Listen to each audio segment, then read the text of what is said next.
Hi, this is Peter Godinez, your ambassador with KDY TV with another version of citizenjournal.us. And we have the infamous George Miller here, my mentor, who spent 8 hours at the city council meeting.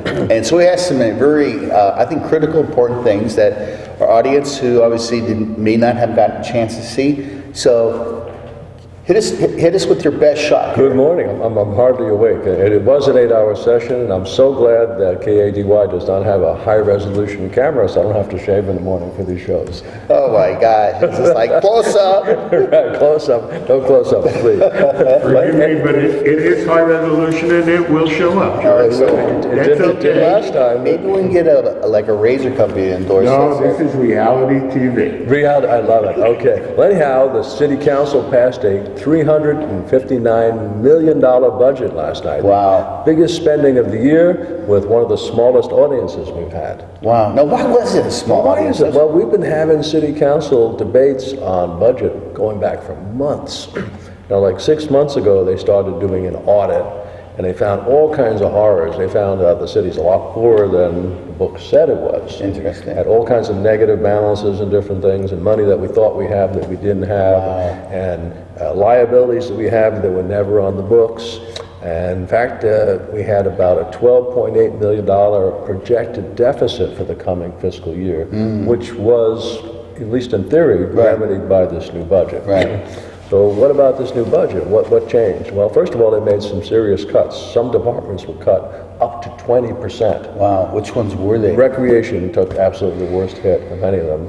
And one department actually grew a little bit, the HR department, Human Resources. We have a really good high-level new HR director. One of the first things he came in and looked, he said, there's a lot of stuff problems in the city that are caused by HR because we haven't done certain things and met certain legal requirements, defined jobs properly, recruited missing positions and things like that. So that's the only department that really got any kind of an increase at all. Significant. It's an interesting fact. The library took a big hit, recreation took a big hit. Even the police department had a cut in manpower. However, their actual budget went up $3 million.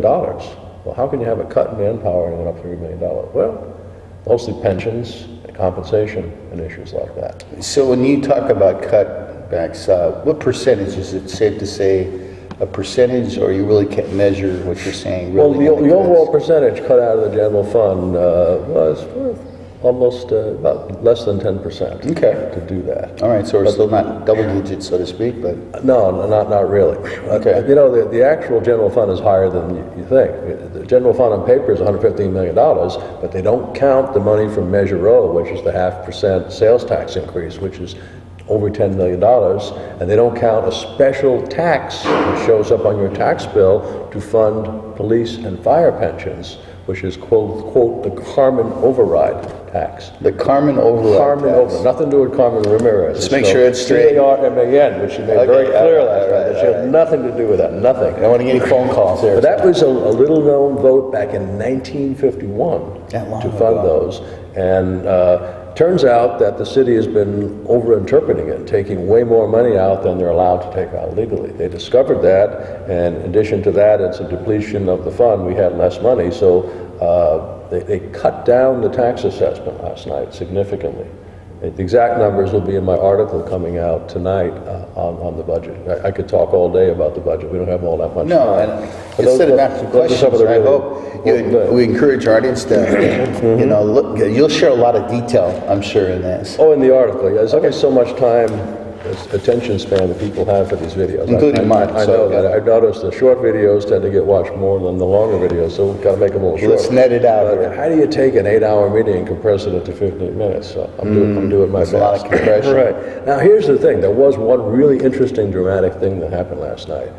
After the budget was presented, and after all the public people had their say, public speakers had their say about the budget, Bert Perillo suddenly whips out this stack of paper and distributes it. He has a statement, and what he has is a list of preconditions he wants before he'll pass the budget. Now, preconditions meaning performance levels? They were performance measurement type things, certain things that we have to do. And I photographed that thing last night. I put it on Citizens Journal. I will release it tonight with our article that lays out those things. But the interesting thing is he gave the council no prior notice, which is kind of dirty pool, I guess. But he wanted to make a point. Back when city manager Nyhoff was being hired, he insisted on performance measurements in the contract, and he was outvoted by the rest of the council, and they hired Nyhoff over his objections, not because he didn't like Greg Nyhoff, but because he didn't think he should be hired without performance measurements. This is his revenge. And it's very clear that the blueprints of some of his supporters are in that document. I know some of the people that probably helped write that. Yeah. It'll be interesting how you're right, because when you think of setting expectations being a positive thing, Yeah. but it's used as a revenge measure, so that's... Exactly, right. So anyhow, the council refused to incorporate it in the budget. However, they did agree to make that the starting point for the framework of priority-based budgeting when they started in September. So it was a partial victory, and that was good. And also radically changed the flavor of the discussion going on about the budget and pointed it more to the future, which I thought was really good. That to me was the highlight of the whole meeting. And it didn't happen until really late at night when most people were either half asleep or not in the room. It's a shame that not a lot of people witnessed that, but we'll try to get the word out, and it is on the video. You can go to the City Council website and probably tomorrow be able to view the video if you want to sit there for 8 hours, or you can read my 15-minute summary here. Yeah, and I think that's good. Now, some other things happened too. Along with the budget, a lot of other things have passed too. If you live in any kind of a development, chances are the landscaping is done under a city contract. And those things are called landscape maintenance districts. And we also have community service districts for things as weird as digging the new channel when Westport and Seabridge were built.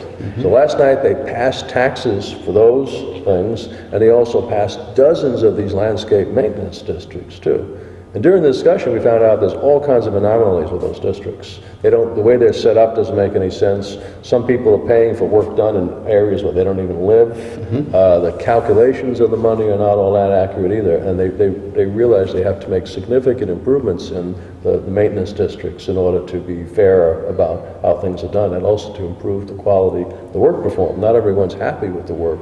I know I'm not happy with my neighborhood at all.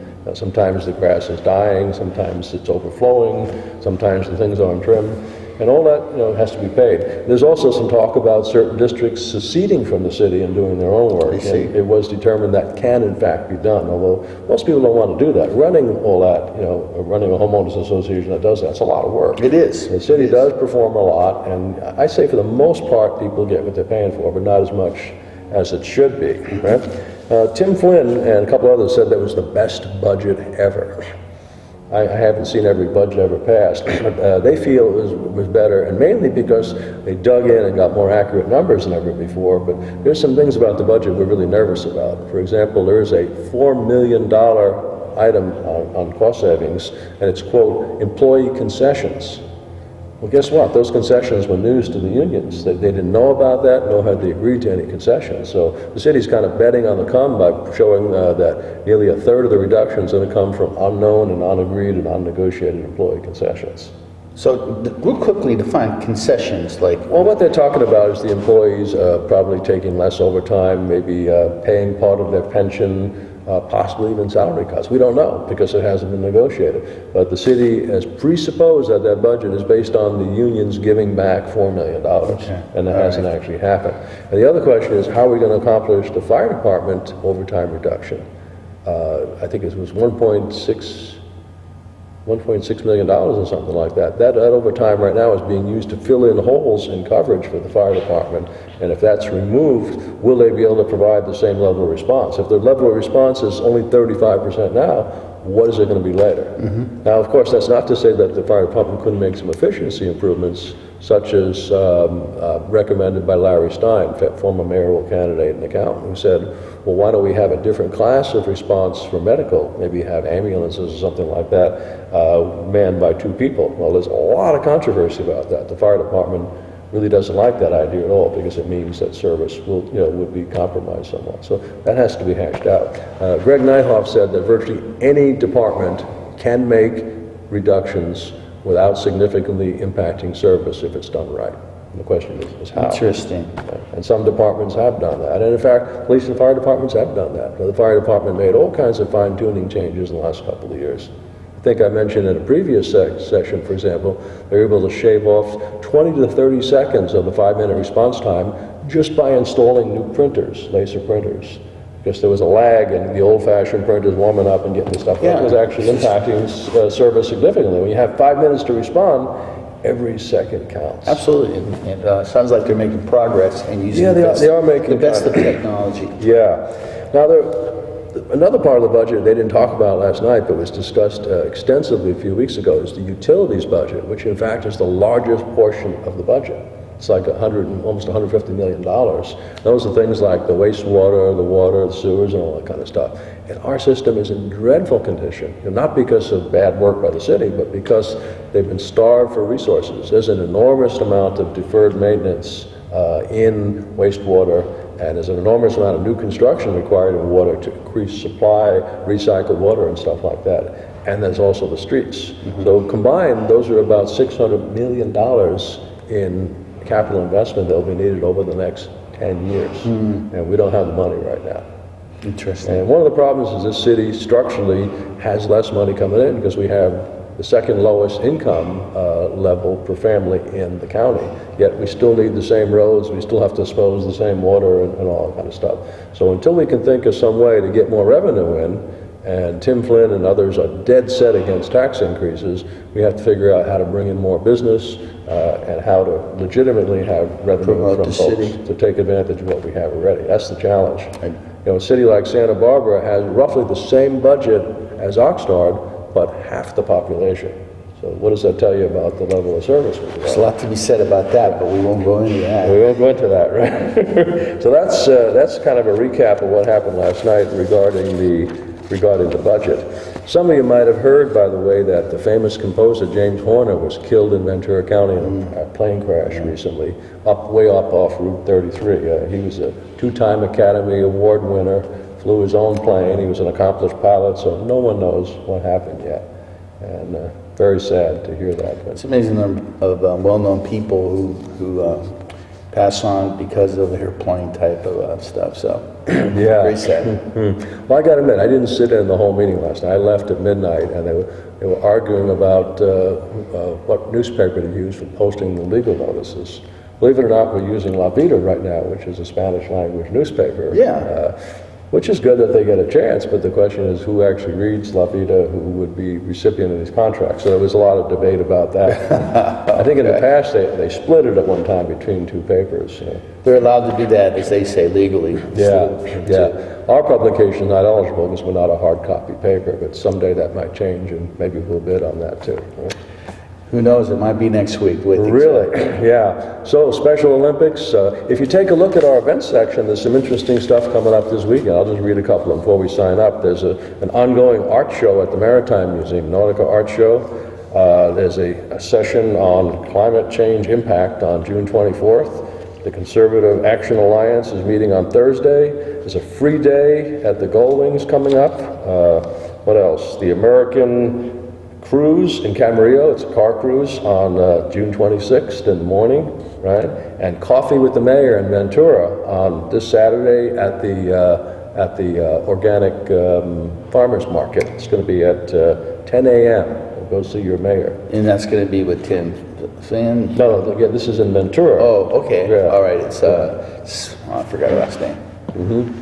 But anyway, keep on going. All right, well, that's pretty much what I have. I ran over my time a little bit, but I think we covered some important stuff. Yeah, that's a good thing. And, just in closing, I know that people who are watching this are the profile that really care about this community, and you want to know the truth.